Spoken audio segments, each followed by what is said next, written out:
Welcome to my talk, Self-Improvement, It's Supposed to Hurt. Today's presentation is almost entirely based on experience. I'm Wayne, and I'd like to share some thoughts and opinions with you. Imagine yourself just starting out at exercising. You're doing a workout, getting those reps in. You keep lifting until you can't anymore. Then you move on to another exercise so your lifting muscles can get a break. But once you finish that other exercise, you return to those same reps you just stopped. You keep lifting until you can't anymore. Maybe you do a few intervals like this until your workout is complete and you can go home and shower. How do those lifting muscles feel the next day? Sore, that's how. I myself can confirm that after a really good workout you might find it impossible to reach the top of your head to shampoo it. How am I supposed to reach all the way up there? But as any gym rat will tell you, feel that burn, no pain, no gain.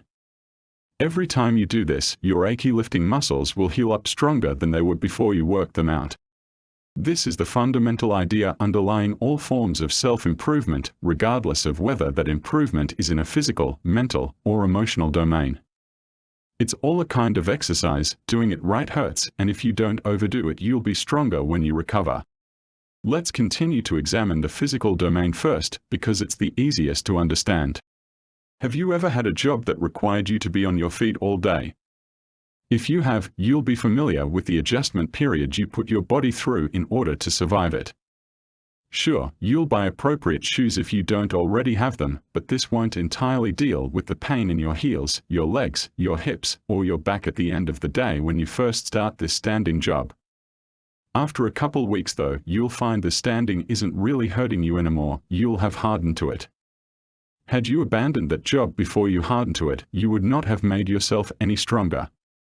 But by enduring the initial pain, you will have put yourself through a form of physical self-improvement. You will have made yourself stronger. No pain, no gain. Now let's examine the mental domain. It's also pretty easy to understand. I have a Bachelor of Science degree and a Master of Science degree. I earned my master's later in life when I was already a family man. In order to complete all the requirements, I had to make sacrifices from the parts of my life I really rather like: fewer trips into nature, fewer days to pursue my hobbies, fewer opportunities to see friends or family. And when the rest of my people went on a fun adventure, it hurt like hell to have to say, no, I have to complete a project for my master's. It hurt every time I had to say goodnight to my family only to stay up extra hours completing an assignment. It hurt every time I had to watch my wife deal with the kids solo so I could stay focused on my program. But now I have a whole new profile of talents and abilities which I have been able to leverage in improving my family's economic situation. No pain, no gain. The domain that's hard to picture for this introspection is the emotional. I'll first place us in the context of life partnership to facilitate clarity, because I think most people will be able to draw parallels from their personal experience. Have you ever battled with harmful compulsions in a relationship? Your partner tells you they plan to go out with friends. Having a good time with friends is an uplifting experience everyone should be entitled to enjoy. But when you hear this, maybe your mind is transported to a quantum world where you are experiencing the fear of everything happening simultaneously that could possibly happen when your partner is out. They could lie and cheat, they could be abducted and harmed, or they could secretly leave and never come back. You may feel compelled to interfere in your partner's plans either by inserting yourself into them, ostensibly for their own protection but actually due to your own insecurities, or you may feel compelled to do battle until your partner changes their mind and you experience this as a crisis averted. In fact, there are many common opportunities for emotional self-improvement. Some people get so frustrated they throw things. Some people yell and curse if they bump their heads. Yet others will scream angrily in the car at the tiniest perceived slight. It is well established that we humans can experience automatic emotional reactions to myriad stimuli. Some of those stimuli can trigger us to respond reflexively, but for most of us that reflexive response will initially include destructive or self-destructive elements. Usually, the sequence is: perceive stimulus, emotionally react, outwardly respond. And before we become truly self-aware, that outward response is directly driven by the prior emotional reaction.